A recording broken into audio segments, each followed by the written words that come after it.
Բարեձեզ։ Տաղավար տարում էր առաջին եթերն է եւ այսպես մի քանի թեմաների հետ կապված կլսենք ձեր գնահատականը։ Այսպիսով Ալիևի վերջին հայտարարությունը տարեվերջին ինքը մեծ ասուլիս տվեց, որտեղ նորից ինքը խոսեց, այսպես հա, իբր համարեց, որ մեծ տարի է, այլևս խաղաղությունը կա, բայց ինչն է իրականությունը։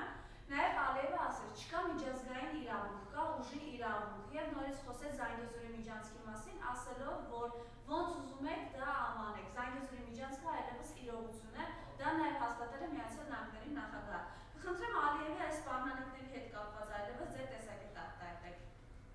Նախ միջև այդ ուրեմն Ալիևի հայտարարություններին անդրադառնալը, ես ուզում եմ մեր ժողովրդին շնորհավորել այս տարվա նոր տարվա առիթով եւ Սուրբ Ծննդյան տոների առիթով, մաղթել մեր ժողովրդին, մեր հայրենակիցներին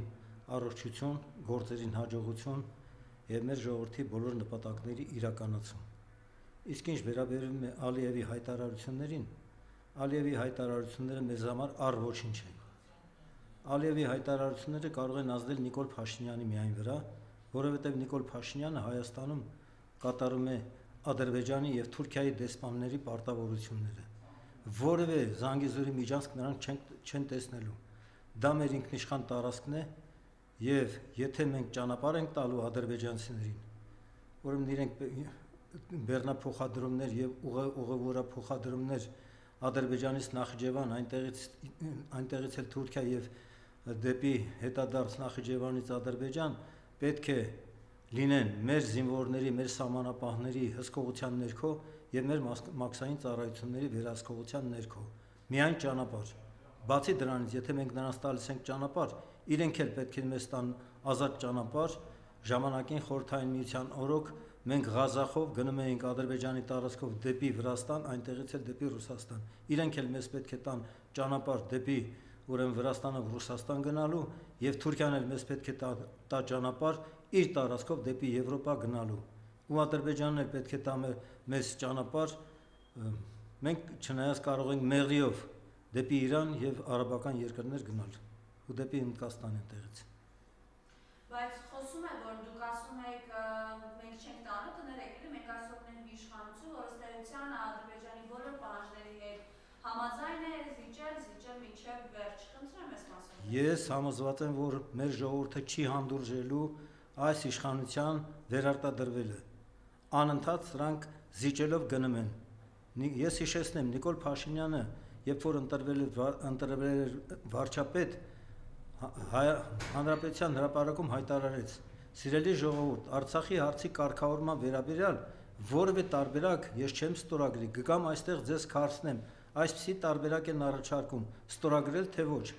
Իսկ երբ գնաց Պրահայում ստորագրեց Ադրբեջանի տարածքային ամբողջականությունը ներառյալ Արցախը, լրագրողները նրան հարցրեցին, բա ասում եք, ուրեմն ես որևէ տարբերակ չեմ ստորագրել, ինչու ստորագրեցիք։ Եվ երբ գնաց Արցախ 19 թվականին նա Արցախում հայտարարեց. Արցախն Հայաստան է եւ վերջ։ Լրագրողները նրան հարցնում էին, բա ասում եք Արցախն Հայաստան է եւ վերջ, ասում է ես այն ժամանակ շփոթվեցի, որ ասեցի Արցախն Հայաստան է եւ վերջ, պետք է ասեի Արցախն Ադրբեջան է եւ վերջ։ Ես բազմիցս եմ հայտարարել, եթե Ստեփանակերտի հրապարակում հանրության առաջ Նիկոլն հայտարարել, որ Արցախն Ադրբեջանի եւ վերջ, արցախցիները նրա գլուխը ջարդելու էին, նա չէր կարող ողջ վերադառնալ Հայաստան։ Նիկոլ Փաշինյանը նորից եմ կրկնում, դավաճան է, նա վաճառել է Արցախը։ Հիմա որտեղ է վստահություն, որ այդ ամեն ինչ չի ստացվում նաեւ սուվերեն մեր հայրենիքին։ Ալիևը նորից պնդում է, որ չկա միջազգային իրավունք, կա ուժի իրավունք, այսինքն մենք կարող ենք մի օր արտանալ եւ իմանալ, որ Սյունիք են մտնում։ Ուրեմն Նժդեհը բազմիցս հայտարարել է, որ բոլոր կարգի հարաբերություններում եւ միջազգային հարաբերություններում ուժն է ծնում իրավունք։ Այո, Ալիևը ճիշտ է։ Միացյալ Նահանգների ներխուժումը Վենեսուելա ապացուցեց, որ ուժն է ծնում իրավունք միջազգային հարաբերություններում։ Դրա համար, որպեսզի մենք լուծենք մեր պետության առջև ծառացած խնդիրները, որպես միջոց, որպես պայման պետք է հեռացնել գործող ապազգային թրքամետ իշխանություններին։ Իսկ այս իշխանություններին հեռացնելու համար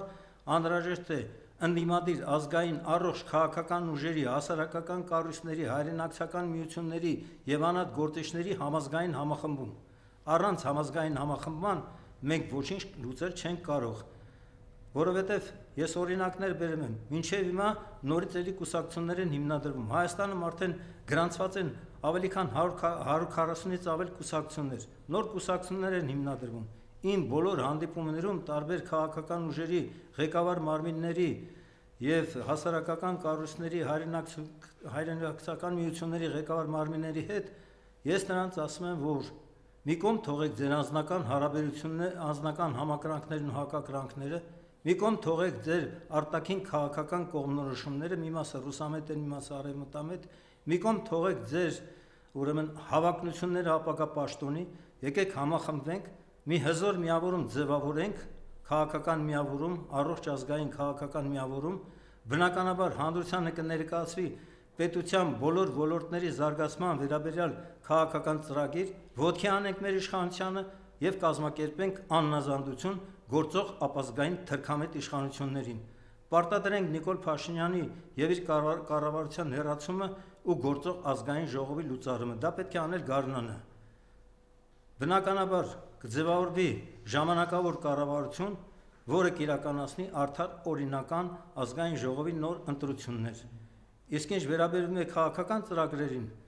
մենք գտնվում ենք երկու թշնամական պետությունների արանքում, Ադրբեջան եւ Թուրքիա։ Դրա համար ամեն ինչ պետք է դնել բանակի հզորացման վրա։ Նիկոլը Հայաստանը դարձրել է ոստիկանապետություն։ Նա կազմակերպել է բանակը, վաստակաշատ զինվորականների ու ազատամարտիկների վրա հանձնարարել է հարուցել շինծու քրեական գործեր ու տանել նրանց կալանավորել։ Բացի դրանից, Նիկոլը կազմակերպել է Հայաստանի ազգային անվտանգության ծառայությունը։ Ազգային անվտանգության ծառայության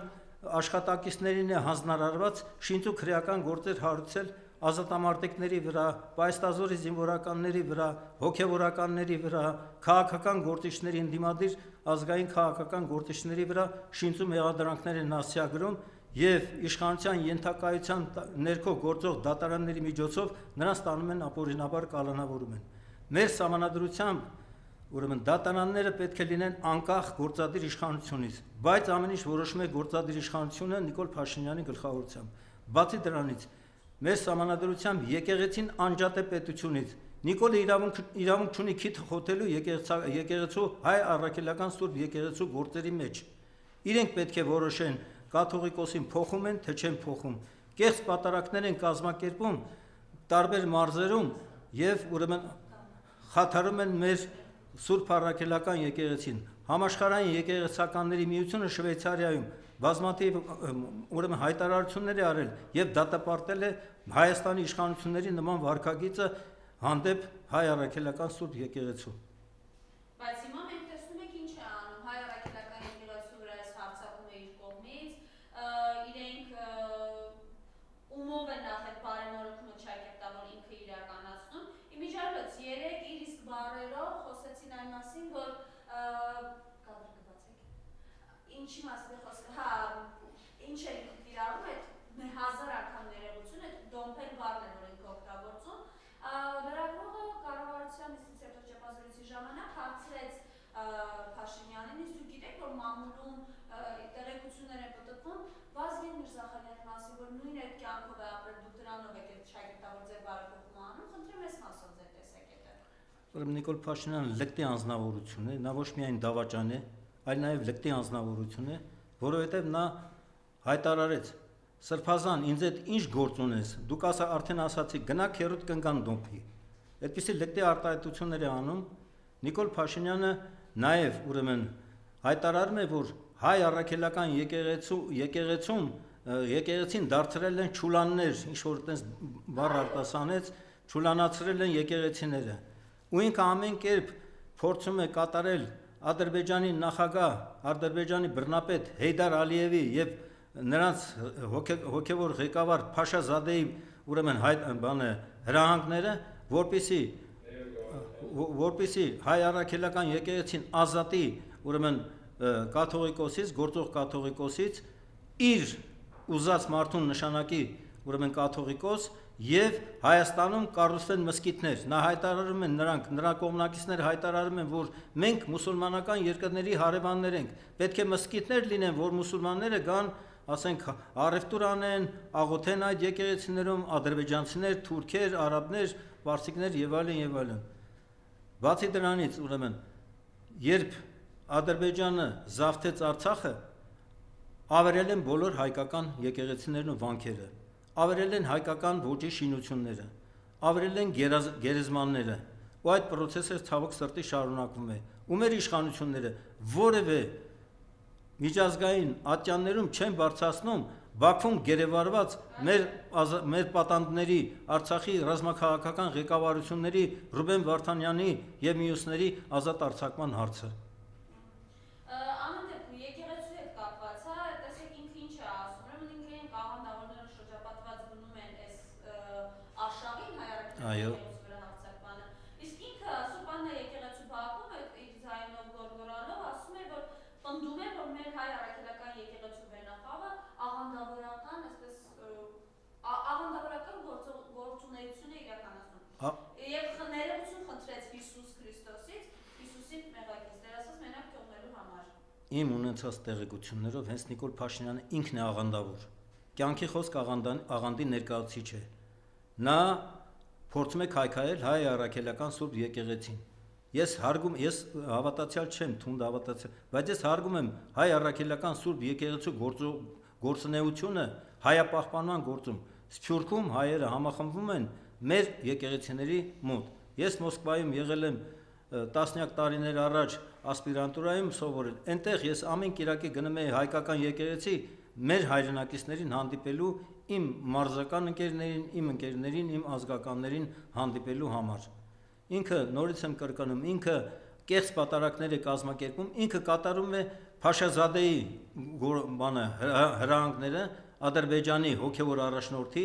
որ Հայաստանում քայքայի մեր առաքելական Սուրբ եկեղեցին, որը հազարամյակներ շարունակ 1700-ից ավելի տարի շարունակ համախմբել է եւ պայքարել է մեր ժողովրդի ազատության համար օտար թշնամիներից։ Եկեղեցականները եւ Սարդարապետի պատերազմում, եւ ավարերի ճակատամարտում, եւ Արցախյան ազատամարտում մեր հետ միասին զորքի մեր զինվորների հետ միասին զենք են վերցրել եւ պաշտպանել են մեր հայրենիքը։ Իմջալոց, այս մասով ինքը որ Հիսուսից ներողություններ խնդրում է, այս ինչի դրսևորում է, ես չգիտեմ էլի, ու ինքը այդ հերձվածների հետ ինքը գնում է հայ առաքելական եկեղեցու դեմ, մեր գահապարին է այդպես կոչում, խնդրեմ։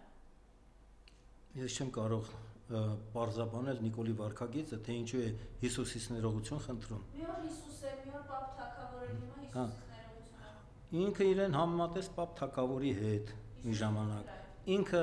անընդհատ, ես ուրիշ բանի անդրադառնամ, մոտավորապես նման հայտարարությունների անում։ Մոռացեք, որ մենք ունեցել ենք Տիգրան Մեծի մեծ Հայաստան։ Մոռացեք, որ մենք ունեցել ենք Մասիս Սար։ Մոռացեք, որ մենք ունեցել ենք Արևմտյան Հայաստան։ Նիկոլը հայտարարում է, որ երբ ադրբեջանցիք ասում են Արևմտյան Ադրբեջան Հայաստանին, մենք վիրավորվում ենք, բա որ մենք էլ ասում ենք Արևմտյան Հայաստան, թուրքերը կվիրավորվեն, որովհետև դա Թուրքիա է։ Եվ մոռացեք Արարատ Սարը, դա Թուրքիա է։ Արագած Սարն է նկարել տվել իր որքան տեղակ է իր աշխատասենյակում։ Կրկնում եմ, նա պայքարում է մեր ազգային արժեքների դեմ, հայ առաքելական Սուրբ եկեղեցու դեմ։ Նա պայքարում է մեր պատմության դեմ, խեղաթյուրում է մեր պատմությունը։ Հանձնարարականներ են տվել դպրոցներում փոխել մեր պատմական դասագրքերը։ Դպրոցներում։ Պարոն Բազյան, հիմա կանք նաև մեր սոցիալական խնդիրներին, տեսեք, երեք ինչ է ասում է նորից թոշակավորներին, կարծես ծաղրի ես մարդը, հա, մեկը որ 20,000-ով էլ ավելացնենք թոշակները, խնդիրները լուծում չեն ստանալու, ինչի ավելացնենք։ Ես խնդրեմ այս մասով ձեր տեսակետը, այս օրերին մենք մանավանդ ամանորի նախաշեմին հարցումներ էինք անում եւ թոշակառուները մասնավորապես բարի իմաստով խոսում էին այն մասին, որ 37-40,000 դրամով իրենք որը հասցնել կոմունալներ վճարել, դեղ գնել, նոր տարվա պատրաստել, ամենին առաջարկում են գումարը վերցրել, կինը տապրեք այդ գումարով, տեսեք ոնց է կարող։ Ես տամ պարզաբանումներ Նիկոլ Փաշինյանի իշխանության օրոք բարձրաստիճան պաշտոնյաների աշխատավարձերը կրկնապատկվել են մի բան էլ ավել նախարարներին, փոխնախարարներին, վարչության պետերին, ոստիկանության բարձրաստիճան ոստիկանապետերին, պատգամավորների եւ այլն, բացի դրանից մեկ աշխատավարձի չափով տարին մի քանի անգամ տալիս են պարգևավճարներ, իսկ մինիմալ կենսաթոշակը մնացել է նույնը 36,000 դրամ։ Ենթադրենք մենակ ծերունի է, ոնց է ապրելու նա այդ 36,000 դրամով։ Բացի դրանից, ուրեմն Նիկոլը հայտարարել է կառավարությունը ես եմ, եթե կառավարության որևէ անդամ իմ ասածը համաձայն չի իմ արտահայտած տեսակետների հետ, թող դիմում գրի դուրս գա։ Հետո Նիկոլը հայտարարել է նաև, որ Հայաստանում կարող է լինել դատավոր, որ իմ ասածը չանի։ Դու Նիկոլ, դու ով ես, որ դատավորին կարգադրություն անես։ Դատական իշխանությունը սահմանադրությամբ անկախ է գործադիր իշխանությունից։ Նա խախտում է Հայաստանի օրենսդրությունը, Հայաստանի սահմանադրությունը եւ իմ համար անհասկանալի է, որ մինչեւ հիմա մեր ժողովուրդը համբերում է նման իշխանության, ուրեմն պաշտոնավարումը մեր պետության մեջ։ Թոշակառուների այս ծավալը, այսինքն որ ասում եկա խնդիրը չի լուծվել, ինչի 20,000 ավելացնել։ Ես նրա տրամաբանությունը չեմ հասկանում, չեմ էլ ուզում մեկնաբանել նրա տրամաբանությունը։ Ես քննադատում եմ, մեկնաբանում եմ նրա գործունեությունը, որը իմ սահմանադրական իրավունքն է որպես ընդդիմադիր գործիչ։ Ճիշտ ասած, վերջերս Ալես Սիմոնյանի ծնունդն էր, պարոն Բազարյան, որի ըստ մամուլի հրապարակումների ներկա են եղել նաև Արուշ Արուշանյանը, Մամեր Փարամազյանը, Սյունիքի համայնքապետերի մասին է խոսքը։ Ինչ ջանոց այս մարդիկ էին, ովքեր կարծես պայքարում էին Նիկոլ Փաշինյանի դեմ ու արիտես հիմա այս իրողությունը ինչ ունեք ասելու այս մասով։ Տեղեկություններ չունեմ նրանց ներքին կյանքից, չեմ հետևել, ասենք, այդ արարողության, Ալեն Սիմոնյանի ծնունդի կամ նման արարողության, ես նորից եմ կրկնում, ես համամիտ չեմ այն գործունեությանը, որը կատարում է Հայաստանի իշխանությունը Նիկոլ Փաշինյանի գլխավորությամբ, որը մեր ժողովրդին, որը դադարեցրեց Նիկոլ Փաշինյանը, դադարեցրեց Արցախի հարցի կարգավորման, խաղաղ կարգավորման բանակցային գործընթացը 20 թվականին մեր ժողովրդին տարավ համապատրաստից պլանավորված Ալիևի հետ պայմանավորված պատերազմի, որտեղ ի սկզբանե որոշված էր, որ մենք պետք է պարտություն կրեինք ու ինքն Արցախը հանձներ Թուրքին։ Դա անելուց հետո Նիկոլ Փաշինյանը, ուրեմն նոյեմբերի 9-ին Երևանում նստած հերավար ստորագրեց հրադադարի եռակողմ համաձայնագիրը, որի արդյունքում Նիկոլը ոչ միայն հանձնեց Ադրբեջան այն տարածքները, որ նրանք զավթել էին, այլ նաև ամբողջ Քարվաճարի եւ Բերձորի շրջանները, ավելի քան 3000 քառակուսի կիլոմետր տարածք, որը մեր զինվորներն ու ազատամարտիկները պահել էին, Նիկոլը թղթի վրա ստորագրեց ու հանձնեց Ադրբեջանին։ Այդ քայլով նա կատարեց իշխանազանցություն եւ դավաճանություն։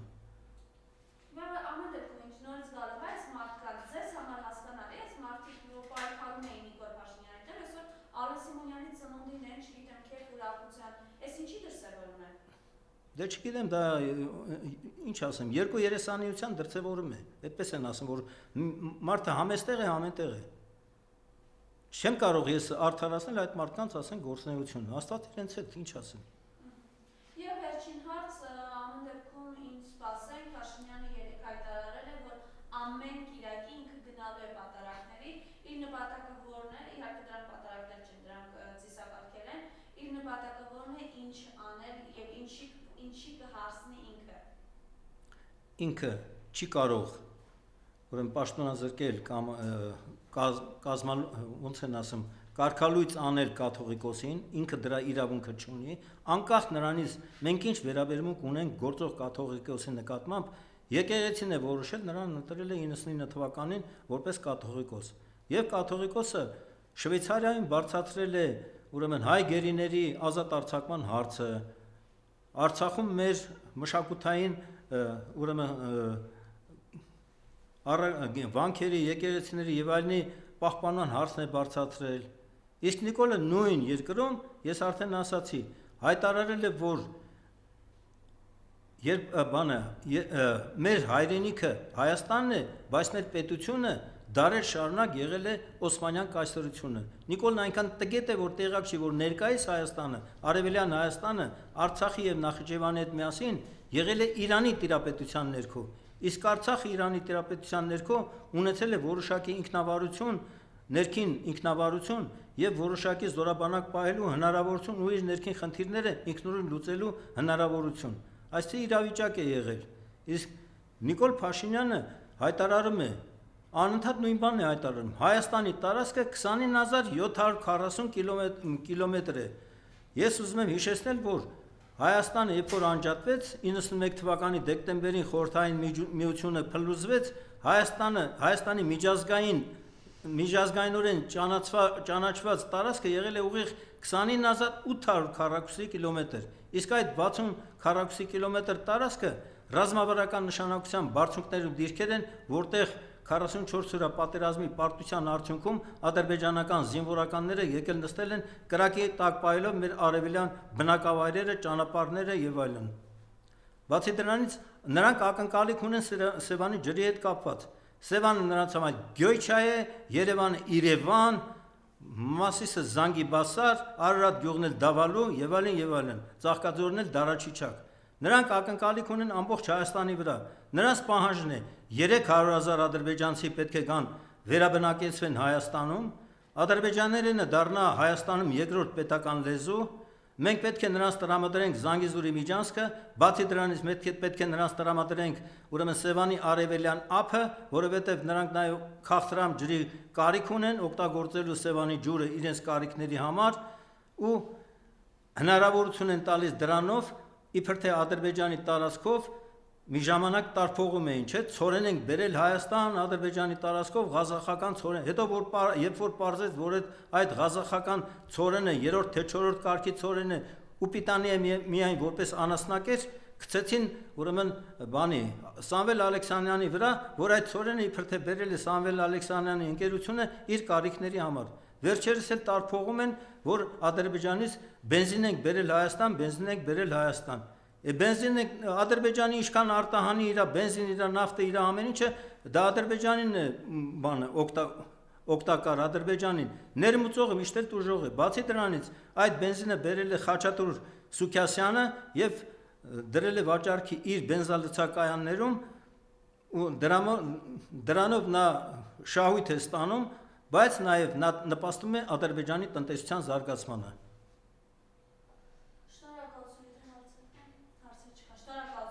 Շնորհակալ եմ հրավերքի համար։